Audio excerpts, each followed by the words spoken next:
An official of the Almaty Environment Protection Agency was sentenced to 2 years in prison for taking a bribe of $200 in exchange for a permit to cut down 2 poplars in the city. So far, this is the only similar case for Almaty, with the local authorities assuring reporters that the currently observed mass felling of trees is quite legal. An employee of the Almaty City Environment Protection Department, Erjan Said, was paid $200 for issuing a permission to cut down 200 trees. For his actions, he was later sentenced to 3 years in prison with confiscation of property and revocation of civil servant license for 3 years. This case was recognized by the Almaty's prosecutor's office as unique. It probably is because the office usually ignores the felling of trees in the city.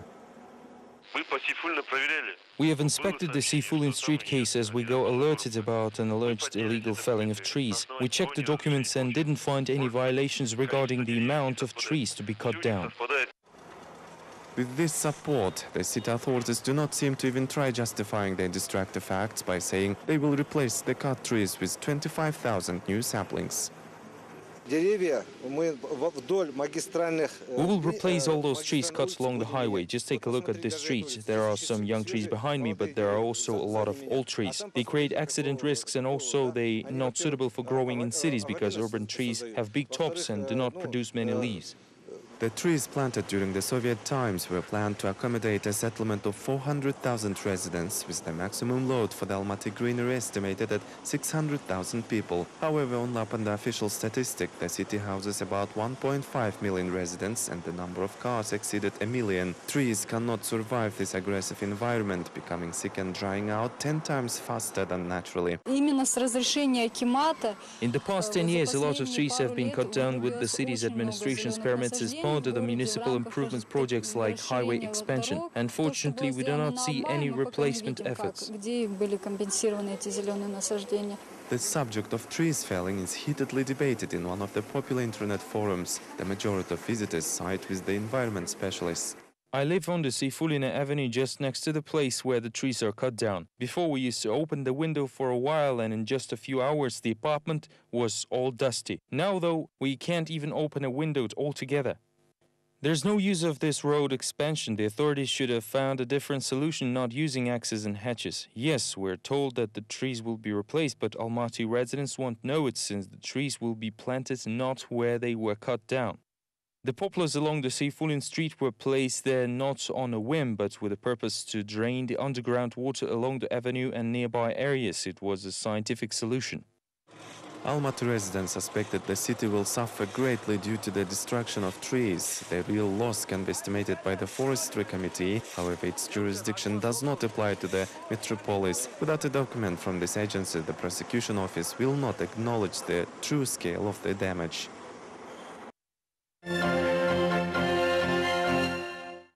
Kazakhstan is preparing for the upcoming celebration of the president's anniversary. On Friday, Astana hosted a competition with the slogan, "One Country, One President." The event was targeted at the senior high school students.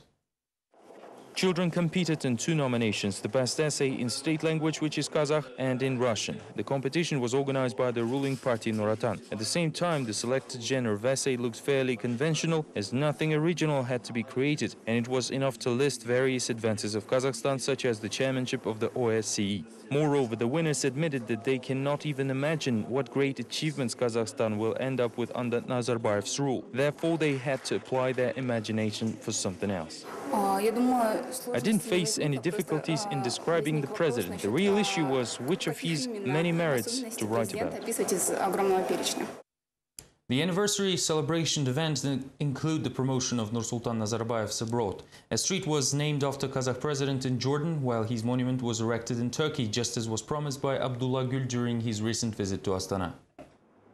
The name of Kazakhstan's president is now part of Amman's landscape. Nursultan Nazarbayev's avenue is not the biggest in the multi-million capital of Jordan. The solemn ceremony, attended by almost the entire Kazakh cabinet, gathered a large crowd, although the president himself was understandably absent. The naming of the street showcases Nazarbayev's high authority in the Islamic world, as well as its respect to our nation and state. This is in Ankara. Another solemn ceremony was held here to open Nazarbayev's monument. The event was attended by the same political elite. The president is notably absent again. The opening of the monument to Nazarbayev shows the assessment of the entire Kazakh nation. It is an assessment of Nazarbayev's contribution in establishment of Kazakhstan's independence, as well as international politics, promotion of friendship and cooperation between Turkic nations. The idea of installing Nazarbayev's monument in Ankara was announced during a recent visit of the Turkish leader to Astana. His statement has excited local MPs, who said it was politically important to open a similar monument in Kazakhstan first. Due to the upcoming day of Astana, which coincided with the president's 70th anniversary, Kazakh citizens will officially have 3 days off. However, Nazarbayev's native village of Chemolgan decided to jumpstart the festivities and already launched the celebrations. Residents of President Nursultan Nazarbayev's native Karasay area of the Almaty region began celebrating his anniversary 10 days in advance. The birthday was held in the best Soviet traditions, with oath given by pupils in slightly updated uniforms.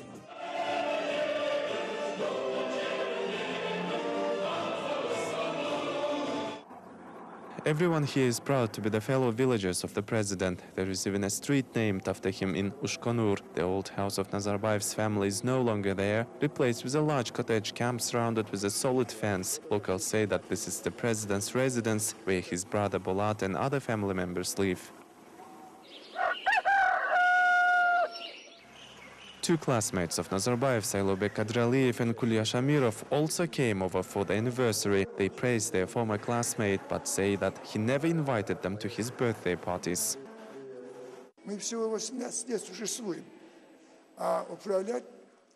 Kazakhstan is a young state, but we are already chairing the OSCE. Why other countries cannot achieve this goal? Nazarbayev can do this, which means that he is not just Kazakhstan's leader, but also a European one.